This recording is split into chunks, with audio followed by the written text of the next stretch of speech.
Minsan kailangan lang talaga natin ng tiyaga, pero syempre pag may tiyaga, may nilaga. Ang laker sa mga mekanikong nagtitiwala, ang laker sa nakikinig sa bawat himay at turo, ang laker na mekanikong nagsimula sa hula, ang laker sapagkat yan ang kanyang daladala. Ang laker sa mga mekanikong nagtitiwala, ang laker sa nakikinig sa bawat himay at turo, ang laker na mekanikong nagsimula sa hula, ang laker sapagkat yan ang kanyang daladala.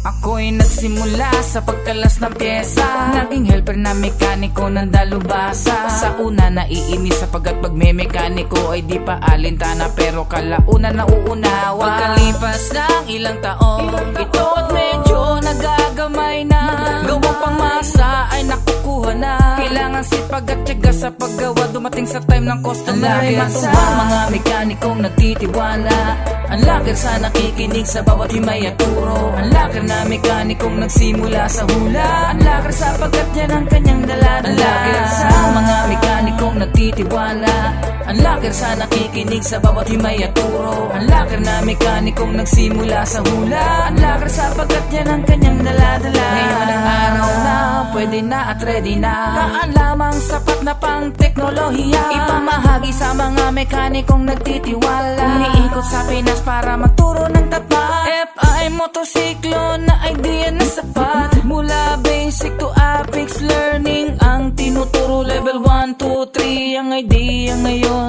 papuntang advance. Sigurado idea na lahat ng mekaniko ay natuto. Lahat welcome mag-aral at tumuklas kay Aaron Mechanic.